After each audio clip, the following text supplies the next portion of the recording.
Ariel Cosic, que ya nos acompaña en línea. Ariel, Álvaro Sicarelli te saluda, buenas noches. ¿Qué tal? Buenas noches. ¿Cómo estás, Ariel? Un placer enorme. Yo quiero comentarle a la audiencia que cuando yo tenía el programa acá en esta misma radio, los mediodías, la semana, yo ya quería entrevistarlo a Ariel por un libro anterior que había hecho con Hugo Gambini, que ahora Ariel seguramente lo traerá a colación, porque supongo que estará vinculado este nuevo libro con el anterior que se llamaba Los Crímenes de Perón, ¿no? Y bueno, por diversas razones no se pudo hacer esta entrevista, así que Ariel, te agradezco muchísimo que la segunda fue la vencida. Por favor, gracias a vos por llamar. No, por favor, Ariel, a ver si yo más o menos me ubico. El primer libro habla de, y claramente es bien puntual, ¿no? De aquellas acciones cuasi criminales o lindantes con el delito, con la violencia, con la corrupción de Perón y el peronismo en el poder, ¿no? Teniendo los resortes del Estado. E intuyo, yo el libro no lo he podido leer porque lo vi hoy y no quería dejar de entrevistarte, e intuyo que este segundo libro habla más bien de las argucias traicioneras de Perón con su círculo íntimo. ¿Esto es así? Sí, con su círculo íntimo y también con gente que lo acompañó de diversas maneras en la gestación de su proyecto. O sea, el previo a la toma del poder. Previo a la toma del poder, en el poder y también en el exilio y en su vuelta, digamos. Es, si se quiere, un cierto recorrido biográfico por costados que no se conocen del todo de la figura de Perón. Claro, y además debe ser bastante llamativo, ¿no? Que para un movimiento político que hizo el concepto de lealtad, ¿no? Casi la columna vertebral de su existencia, subsistencia, permanencia, como lo quieras llamar, hablar de traición y de Perón como un traicionero, digo, es jugársela mucho, ¿no?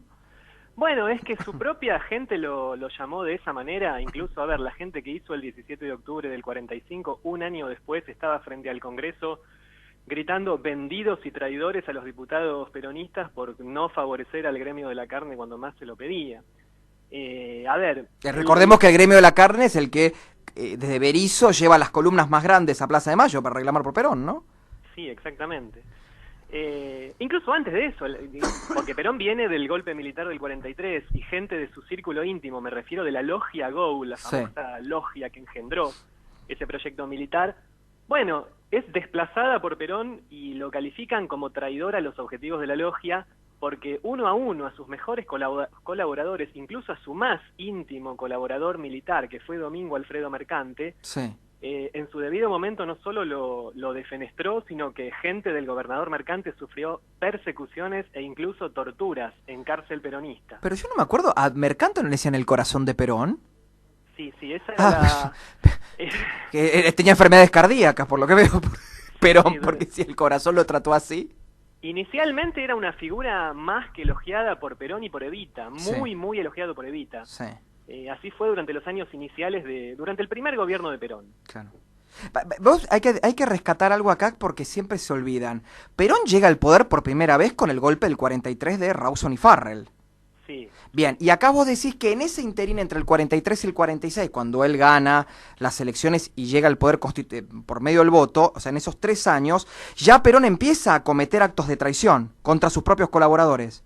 Sí, porque en un principio él se rodeó de círculos nacionalistas, que era la ola del momento, de manera que él estaba en esa logia que redactaba textos antisemitas.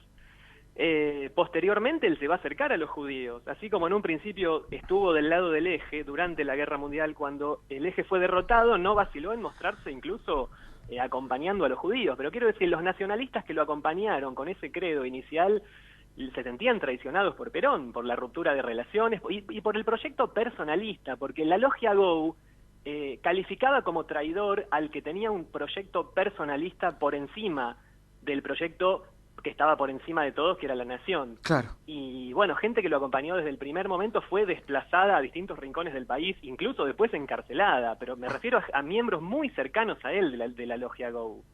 Qué bárbaro, porque no esto que pareciera como una razón instrumental, ¿no? Un utilitarismo de las personas que después son desechados, bueno, hay un término muy ordinario, lo podríamos decir, ¿no? Cual fue usado, ¿no? Como después que te usé te tiro, no me serviste más, y si te he visto no me acuerdo, una cosa así. Es que eso ha pasado con sus mejores colaboradores. Bueno, después vamos a llegar que también pasa con Evita y con la familia de Evita, pero cuando me refiero a sus mejores colaboradores, gente que realmente era capaz y que le sirvió en su proyecto, como Figuerola, Bramuglia, Mercante. A ver, vamos por parte porque en este es un Sí, programa que lo escuchan muchos chicos jóvenes y es interesante. A ver, primero, Bramuglia, si no mal recuerdo, un ex socialista que fue canciller de Perón. Exactamente. Bien, nombrame el otro. Me dijiste Figuerola, supongo que José Figuerola, el franquista, que junto con Bunge la idea está la nueva Argentina, la economía centralmente y todo eso. El secretario técnico era, ¿no? De hecho, es el padrino de la doctrina peronista y de los planes quinquenales del peronismo y de la constitución peronista. Un gran doctrinario en ese sentido, que Claro. digamos, una especie de arquitecto del Estado peronista. Claro. Y después me nombraste Bramuglia. Figuerola, me nombraste... Mercante era el Bueno, compañero Mercante fue gobernador de la provincia de Buenos Aires. Tal cual. Y además, un dato interesante de Mercante, decime si no es así. Mercante y él compartían que formaban parte del Servicio de Inteligencia del Ejército, en la esquina de Viamonte y Callao, donde hoy está la Sí, USAL. señor. Sí, ese es un dato clave. A ver, contá porque- eso, si puedes profundizar en eso para ver a quién traicionó Perón, ¿no? Claro, porque, a ver, Perón viene de las entrañas de la inteligencia militar y esto es clave porque así impuso el control y la delación a los que consideraba que no le jugaban a favor. Claro. Y eso generó temor en las filas del ejército y después en las filas sindicales y en la comunidad, en la llamada comunidad organizada en general. Pero con Mercante había una relación más que estrecha, porque Mercante a la vez la conocía a Evita. Es decir, Evita y Mercante fueron amigos antes del, digamos, del romance que se generó o de la relación que se generó entre Perón y Evita. Y la confianza era total, a tal punto que lo elogiaban públicamente como la lealtad en persona. Si Claro. había un hombre que era leal a Perón, era Domingo Alfredo Mercante, era un ejemplo prácticamente. ¿Y cómo puntualmente lo traiciona? ¿Cómo gesta, cómo planifica la traición o por qué la ejecuta? Bueno, Mercante estaba armando una base de poder propio en la provincia y esto era legítimo, es lo que hace todo político, a ver. Sí. Y bueno, había realizado una serie de obras de gobierno que a Perón por un lado lo beneficiaban por votos, pero por otro lado no podía permitir que hubiera otra cabeza que asomara como eventual sucesor de Perón y con un perfil, si se quiere, menos autoritario, digamos así. También influyeron cuestiones personales que después se detallan en el libro, pero principalmente la necesidad de no tener un competidor político salido digamos, de las mismas filas, que encima, porque a ver, si vamos a la Constitución que estaba vigente entonces, no era posible la reelección. Claro, Es decir, hasta la del Reforma del 49. Exactamente, y si no era posible la reelección, Mercante era el candidato con todas las chances de ganar. Esto cambia con la reforma del 49 y la posterior defenestración de Mercante, que va a ser reemplazado por un gobernador completamente obsecuente y leal a Perón, pero en el peor sentido, porque no tenía ni siquiera la capacidad de Mercante, que era Vicente Aloe. Bueno, sí, un personaje que encima después durante los años oscuros también, ¿no? Junto con Vittorio Calabró, digo, tiene la provincia de Buenos Aires, digamos, el peronismo ha dado unos personajes que podríamos olvidar, ¿no? Pero desgraciadamente parece que ellos y su legado permanecieron. Bastante preocupante. Y después saltamos... Bueno, Bramuglia fue un caso paradigmático porque, según tengo entendido, quien le pega a la viaba es Evita. Sí, nunca lo quiso. Sí. Tuvieron diferencias de entrada con Bramuglia. Perdón, otra cosa, Bramuglia fue el abogado. El abogado que presenta el habeas corpus por Perón en octubre del 45, ¿no? Sí, Ja. sí. Contá Evita- eso es un dato interesante. Hay que Claro. ser traidor hasta con tu abogado, no puede ser tan hijo de puta, Dios mío. Evita lo quería sacar del país, bueno, ahí es otra mitología de que Evita fue, bueno, organizadora del 17 de octubre, que eso, bueno, está Claro. comprobado que no Sí. fue así. Pero bueno, quiero decir, cuando hablo de las traiciones de Perón, no lo estoy calificando desde afuera o desde, digamos, de que Perón traicionó al país visto desde afuera del peronismo. Sí. La propia gente que acompañó a Perón descubrió esto. Y a mi colega en el libro, que Hugo Gambini, se lo contaban de esa manera, porque él entrevistó a muchísimos, como Bramuglia, como Mercante, funcionarios de Perón, que en los años 60, como pensaban que Perón nunca más volvería al país, contaban todo lo que habían visto y lo traicionados que se habían sentido y cómo los habían desplazado sin ningún temor, porque realmente consideraban que Perón nunca iba a volver a la Argentina. Qué bárbaro, Qué bárbaro. Bueno, se estaba gestando el famoso peronismo sin Perón, con Bandor, ¿no? Que después, bueno... Bueno, de eso hablamos también, porque Bandor aparece como el gran traidor del peronismo, pero vamos a ver que mucha gente jugaba a eso en el peronismo. En esa época, el mismo Perón los calificaba traidores, no puede Claro. es decir, usan la camiseta peronista para actos de rapiña. Las cosas que Perón ha dicho Sí, sobre sí. el sindicalismo peronista en los años 60 son terribles. Bueno, está el Pero famoso caso, sí, perdona, de Cipriano Reyes, ¿no? Que digamos que es como el ejemplo de gran traición Se habla de que fue torturado y hasta capado. Yo no sé si eso es un mito o es cierto. fue salvajemente torturado, pero no capado, eso es un mito. Pero Contarle a sí, la gente quién es Cipriano Reyes, porque acá me dicen... Cipriano Reyes fue el sindicalista que con más fuerza apoyó a Perón, el organizador del 17 de octubre y principal figura del Partido Laborista que llevó a Perón al poder. Perón proscribió al Partido Laborista, le quitó conquistas al Sindicato de la Carne, hizo encarcelar y torturar a Cipriano Reyes, y no solo a Reyes, digamos, la dimensión de la estructura represiva que alcanzó el Estado peronista es algo que muchísima gente no ha investigado, no ha querido ver, pero es de una dimensión realmente que muchos se sorprenderían si la estudiaran. A ver, entonces, vamos, a ver, vamos a llegar ahora a Evita, la traición a Evita y a su familia, digamos que es como ya, ¿no? Ya entrar en el pozo ciego, ¿no? De la traición. Pero vamos a reflotar. Arrancamos con, primero, Perón traiciona a sus compañeros de armas de la logia GO, con la que llega al poder en el golpe del 43.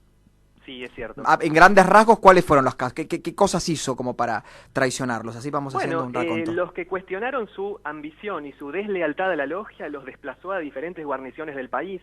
Ajá. Los fue corriendo uno por uno, corrió a los nacionalistas, y algunos terminaron encarcelados. Gente que estuvo con él desde el principio en el ejército, en la logia, más tarde va a terminar encarcelada o va a participar en conspiraciones contra Perón porque se sentía traicionada. Sí, como el bombardeo de Plaza de Mayo, donde, bueno... Y antes también, hubo ¿no? Sí, hubo conspiraciones. unos levantamientos.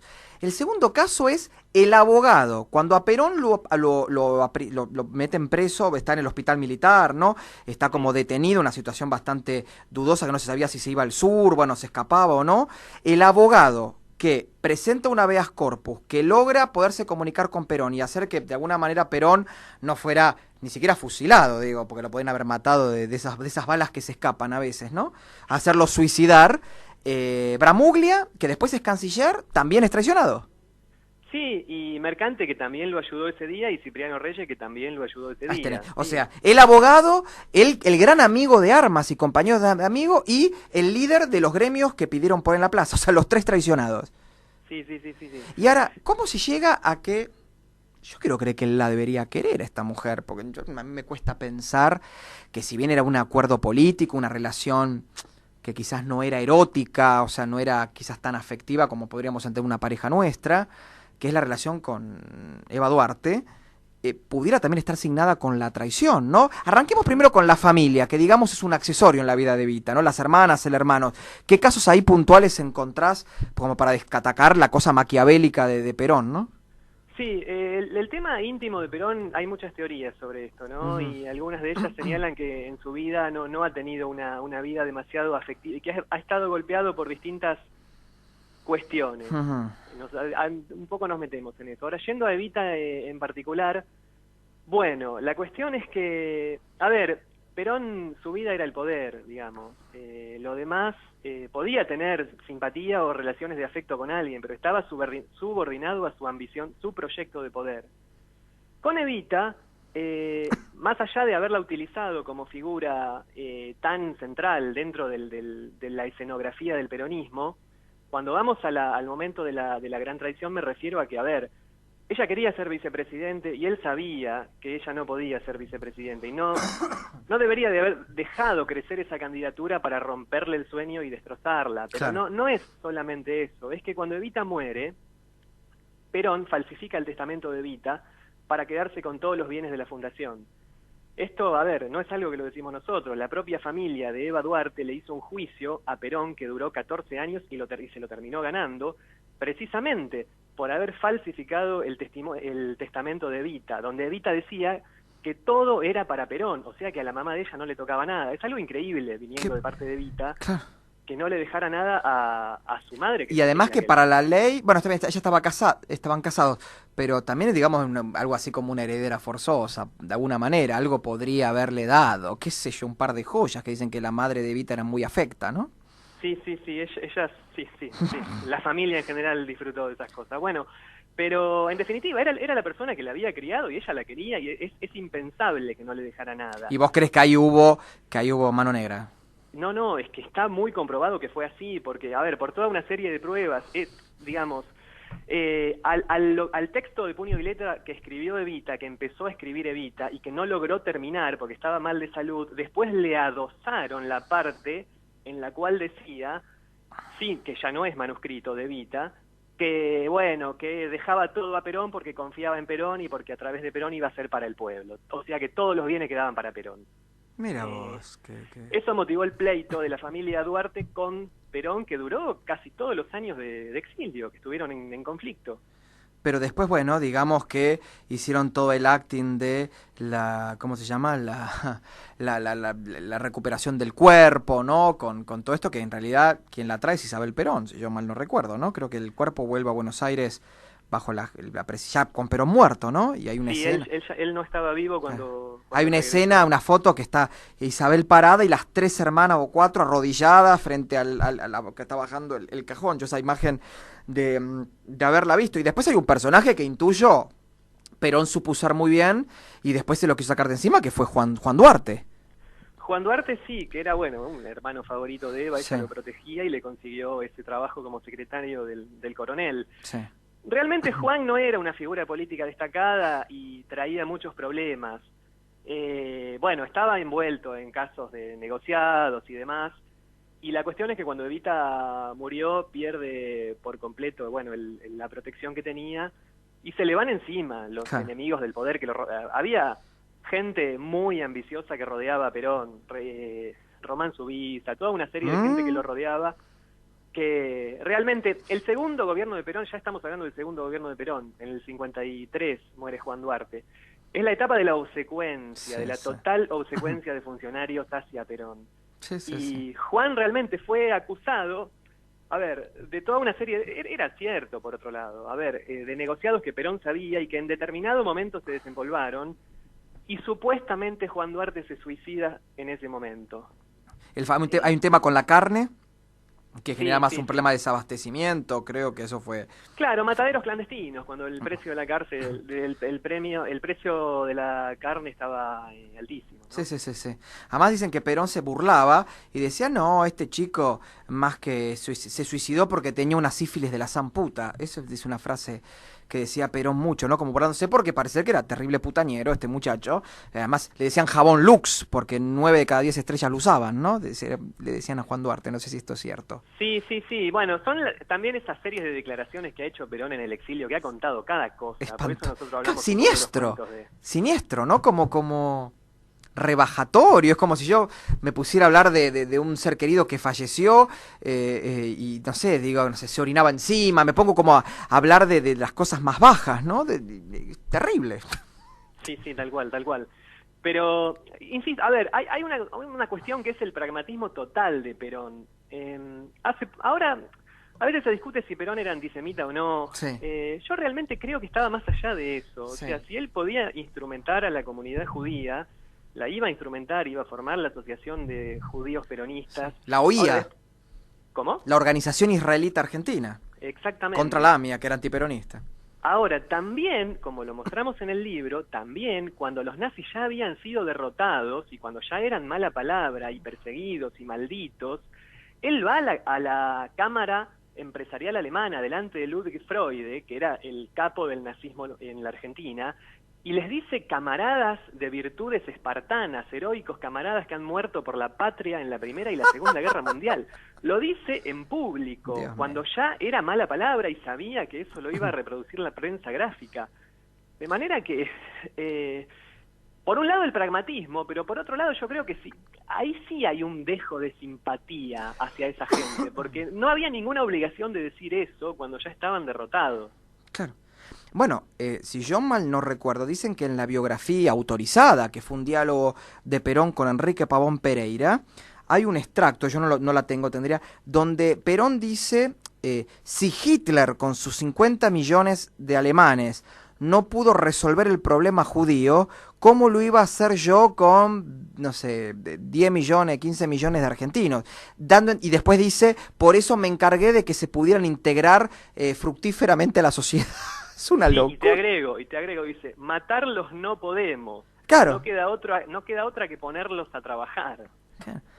Claro, lo que pasa es que después, como dicen, Perón fue el que dio la orden a Remorino, que era el embajador argentino en Naciones Unidas, que votara el acuerdo por la partición de la creación del Estado de Israel, y con eso como que tapa su otra retórica antijudía. No, es que de hecho él en presencia de comunidad judía, cuando buscaba su reelección, por ejemplo, ha dicho palabras muy elogiosas hacia los judíos, claro. Pero en definitiva le decía a cada uno lo que quería más escuchar. o menos lo que le convenía. Bueno, Golda Meir vino acá, fue recibida por Eva Perón, digo, claramente había un nivel de pragmatismo. Y tengo una pregunta, la investigación, Sí. ¿él fue traicionero porque el último Perón se lo vende como un chirolita de Isabel y de López Rega, ¿no?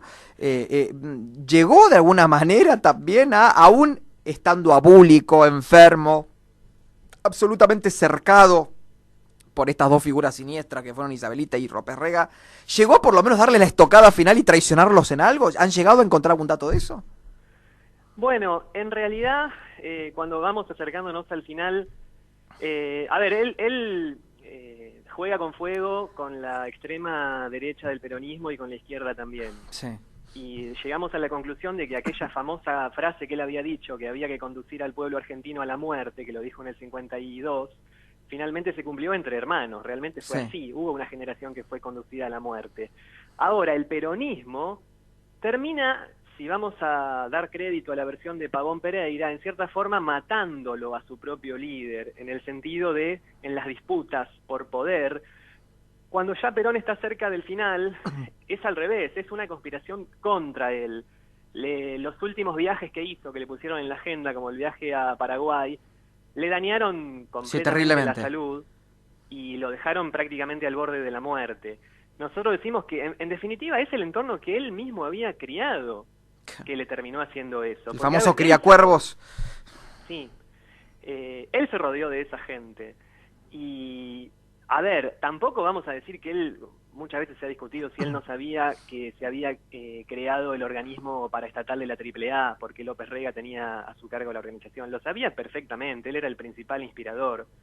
Estaba grande, pero él mismo lo dice, con palabras de Perón, estoy viejo, pero no soy ningún pelotudo. Lo dice textualmente en su última biografía. Ahora, ¿cómo convivir con todo? Claro, porque él mismo armó toda esa red siniestra, ¿no? De traidores, de alcahuetes, y de alguna manera terminó siendo secuestrado por eso, y bueno, lo último que le quedó es decirle, recuerden que yo soy el creador de esto, el empollador del huevo de la serpiente, a mí no me van a... Que fue víctima de su propio armado, porque realmente es algo, vos sabés que desde el principio tuvo esa mala suerte con sus secretarios. Fíjate como Juan Duarte, también tuvo otro secretario que fue Radeglia en el primer exilio, en la época que él estaba por Panamá, que lo traicionó también. Él lo mandó a la Argentina a hacer propaganda peronista, y cuando llegó a Argentina empezó a hablar pestes de Perón, se dio vuelta como una media. Pero a ver, ¿qué pasaba? Él, a los mejores que había tenido, gente que realmente lo podía haber servido lealmente a él y a los trabajadores, como podía ser Reyes, como otra gente que lo rodeó, la terminó desplazando. El biógrafo Joseph Page dice, Perón hacía un control de calidad al revés, se rodeaba de los inútiles y desplazaba a los capaces, pero por celos de poder, porque nadie le quitara su lugar privilegiado, y se terminaba rodeando de verdaderos incapaces.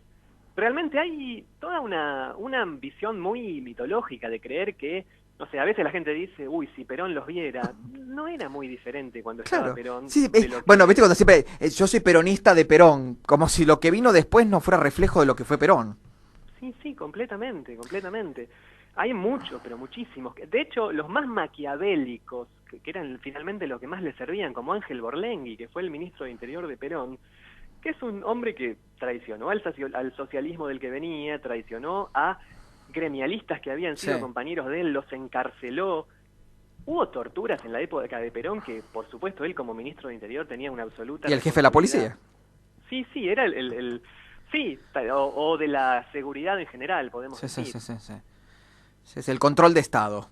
Con un momento se llamaba. Claro, Borlenghi creo que venía del Sindicato de Comercio. Sí, tal cual, tal Una cual. nefasta, sí, no. Pues te digo, uno escucha esto y claro, vos venís con el primer libro donde, bueno, lo mostrás construyendo el aparato de control y de venganza del Estado. Pero acá lo que lo mostrás es el Perón íntimo, ¿no? El que no va a tener ningún reparo en pasar la guadaña a aquel que lo ayudó a llegar. Y además también, yo no sé si esto esto existirá. ¿Cuántos habrán pasado por la guadaña de Perón porque sabrían o conocerían cosas que Perón no quería que se publicitaran, ¿no? Sí, completamente. Ahora porque yo no tengo acá el libro en mis manos, me Sí. estaba olvidando de otro personaje que es Miguel Miranda, Ah, que bueno, ¡oh! fue el Ministro de Economía. Sí, capitán económico inicial sí, claro. en la época que se llama la aparente bonanza del peronismo, ¿no? Del 46, que era el tipo que, entre otras cosas, con el manejo del IAPI y del Banco Central, tenía la función de extorsionar a países vecinos como Brasil con el precio del trigo. Perón, esto lo cuenta un poco Lori Sanata, ganaba las voluntades de gobiernos de otros países, como yo decía, extorsionándolos con los precios del trigo en momentos de total necesidad, de hambre, que era la inmediata posguerra. Y eso generó un desprestigio enorme para la Argentina en ese momento. A ver, no es casualidad que Perón se haya ganado el rechazo de gobernantes democráticos, dije democráticos, de América Latina, y que solo haya conseguido refugio en países gobernados por dictadores. Claro. No es algo casual. Hay un capítulo que se titula de esa manera: la traición a los pueblos hermanos. El uso y la instrumentación que hizo, y hasta qué grado llegó la injerencia cuando tuvo la posibilidad de hacerlo Perón con respecto a los países vecinos, en una política de completa deslealtad, como lo hizo con los guatemaltecos cuando fue el golpe contra Jacobo Arbenz, que primero a un grupo los invitó a exiliarse en Buenos Aires y cuando llegó acá los encarceló en Villa Devoto. Nefasto. Bueno, ese es el libro que creo de Lori llama La Internacional Justicialista, ¿no? Sí, creo sí, que se llama, donde él complejo. quería armar como una... Que ahora salió, yo no, ahora no, perdón, el año pasado yo lo entrevisté a... el libro se llama Peronium, que es genial, que es una distopía. Se me fue el nombre del autor. Que muestra como que el famoso proyecto Huemul, Sí. que busca, bueno, supuestamente el libro dice que funciona y Perón logra crear la fisión fría y se transforma en un tirano mundial, porque empieza a conquistar con esa fuente de energía inagotable Sudamérica, todo, y empieza a crear partidos justicialistas. Bueno, es una distopía, por un lado cómica, pero por el otro muestra cuando uno de estos tipos megalómanos tiene la cuota de poder necesaria y el instrumento necesario, cómo lo pueden llegar a usar para ir en contra de lo que ellos han dicho, porque estos tipos se llenaron la boca siempre hablando del antiimperialismo, del antiexpansionismo, y sin embargo, de alguna manera, se intervenían como para tener sus gobiernos títeres también, ¿no? Sí, completamente, aprovechando, bueno, una etapa en que la Argentina tenía muchísimas reservas. Ahora, hay cierta cosa de delirio en esto de Perón de pretender dominar América Latina, el expansionismo peronista, pero que no quepa duda que se gastaron fortunas en propaganda, en sobornar políticos, en sobornar periodistas de países vecinos. Es realmente increíble lo que se ha gastado en la propaganda peronista, no solo en el interior, sino en el exterior del país. Claro, porque además, digamos, sus exilios fueron de lo peor. Pérez Jiménez en Venezuela, de dictadores más sanguinarios, termina derrocado y hoy todavía se sigue recordando el golpe como un hecho democrático. Por otro lado, creo que el que dicen que el único tipo al que Perón le tenía miedo, que era Trujillo. ¿Por qué? Sí, ¿no? Le tenía aprecio, nosotros ha dicho cada cosa de Trujillo. Mira, en un momento... Acá me dicen, perdóname, es Diego, me acordé, gracias Alejo, es... No, Alejo no, perdón. Es Gustavo Larrión que me está diciendo, mi querido amigo Gustavo Larrión me está contando que es el libro Peronium de Diego Vigonyari, que si yo no me acuerdo es el creador de las guías Pirelli. Sí, creo que sí. Aparte, léelo, Ariel, este libro. Peronium es muy divertido. Me estabas contando de Trujillo, perdón. No, de Trujillo, bueno, para empezar, Trujillo le dio todas las libertades que no tenían los dominicanos, le dio libertades para hacer reuniones políticas, bienvenido, usted está en su tierra. Después Perón dijo que Trujillo, esto lo contó Perón, Trujillo le había dicho que los programas sociales no funcionaban con los negros. Ah, qué Y esto a lindo. Perón le pareció una versión, le pareció muy sabio, textualmente así lo dice en sus memorias. Claro. Eh, Siendo Trujillo un mestizo, ¿no? sí, Qué no, y paradójico. esto también lo contó el primer secretario que tuvo Perón en el exilio, cuando dice que Perón era a ver, vendía una imagen de que le gustaba, cuando estuvo en Panamá, le gustaba el pueblo panameño, ahora en privado no le puedo contar las cosas que decía de los negros. Qué bárbaro. Siempre tuvo este tipo esta dualidad de un Perón personaje, un Perón escénico, un Perón para la propaganda, para la creación de imágenes, y otro Perón que era el que decía, bueno, los obreros de la carne son esos negros que firman con el dedo, o que este es un pueblo de vagos y de acomodaticios. ¿Mm? Fíjese que a Ernesto Sammartino lo echaron del Parlamento y lo crucificaron porque dijo la famosa frase del aluvión zoológico, todo el Claro. mundo la conoce. Bueno, y Balbín terminó desaforado y preso. Claro, pero a lo que Sí. voy es, Sammartino dijo la frase del aluvión zoológico y se hizo cargo. Es terrible y lo dijo, o sea, es una frase repudiable. Ahora bien, Perón dijo que este es un pueblo de vagos y de acomodaticios y que por todas partes hay vagos. Y bueno, y ha dicho otras cosas. Y ya te digo, eso ha quedado como si nada.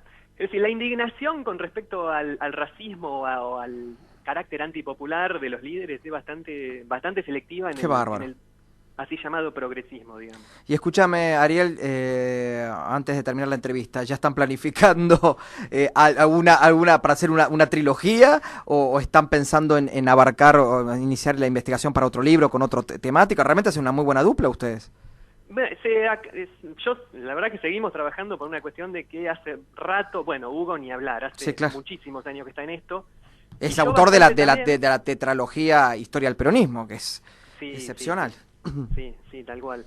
La cuestión es que en mi caso lo que desarrollé es muchísima información porque siempre me interesaron facetas que yo veía que no se estaban investigando. Ya te digo, por temor al kirchnerismo, por corrección política, por seguir al conocimiento convencional, pero los crímenes, las torturas, las deportaciones, los castigos en las cárceles justicialistas, la verdad sobre la traición a los humildes. Gente, hay historiadores que siguen creyendo que no había mortalidad infantil en Avellaneda, en la Villa Tranquila, en tiempos de Perón y de Evita. Está demostrado que sí la había. Yo profundicé A los sobre pueblos originarios, la los, masacre de que hubo en Pigalá. Formosa. Terrible, terrible, Es la terrible. mayor de la Argentina del siglo XX, y eso te puedo asegurar que hasta hace muy poquitito en las cátedras de historia prácticamente no se lo Sí, nombraba. había como un manto de piedad sobre, ¿no? Bueno, pero Tal son estas cual. cosas que los nacionalpopulistas de izquierda y derecha, ¿no? Ellos siempre, cuando los otros matan, es genocidio, pero cuando ellos matan es revolución, ¿no? Entonces siempre se busca la manera de justificar. Y mira, y voy a aprovechar antes de cerrar, primero porque yo le tengo mucha estima a Hugo. Yo a Hugo lo conocí mucho por algo en particular. Yo era muy amigo de Emiliana López Saavedra. Ajá, sí. Que falleció desgraciadamente y siempre la tengo en mi recuerdo, así que un poco también va para ella, una gran periodista en momentos muy difíciles de la Argentina, una gran también cronista, y bueno, y transmitirle a Hugo mi abrazo, mi afecto y mi celebración por seguir tan valientemente llevando lo que es la verdad histórica, ¿no? Ni más ni menos, ¿no? Rompiendo la miopía a la que estamos, ¿no? A veces inmersos los argentinos, ¿no? Por cierta censura editorial y cierta censura, no sé cómo llamarla, O autocensura o o temor, autocensura, ¿no? ¿Qué edad tenés, Ariel? Yo tengo 37. Sos más chico que yo. La verdad, y te felicito y celebro tu trabajo, y acá tenés el espacio para poder seguir hablando de estos temas y de los que puedan ser importantes, para que además muchos de los chicos jóvenes que nos siguen, chicos de 18, 19, 20 años, que el primer y segundo y tercer peronismo es algo de lejanía absoluta, puedan ver, viste, que esos personajes con sonrisa gardeliana, con retórica inflamada y todo, no siempre, viste, lo que brilla es oro. Seguro, seguro. Y si hicieron alguna cosa buena, bueno, bienvenido, pero hay muchísimo de lo que no se ha hablado, y me parece que es importante que podamos profundizar en esos temas. Tal cual, tal cual. Ariel, te quiero agradecer muchísimo todo este tiempo y bueno, repito, convoco a todos los oyentes a volcarse a las librerías y comprar Las traiciones de Perón de Hugo Gambini y Ariel Kosick, bueno, donde van a poder encontrar estos temas que hemos hablado y muchísimos más, ¿no? Para abrir nuestras mentes y poder ver la historia argentina en su totalidad. Te mando un fuerte abrazo, Ariel. Bueno, un abrazo. Muchas gracias por llamar. No, por favor, a vos por atendernos. Fue Ariel Kosick, autor junto con Hugo Gambini de el ensayo Las traiciones de Perón, donde bueno, nos estuvimos enterando de cosas que bueno, parece que venían bastante tapaditas.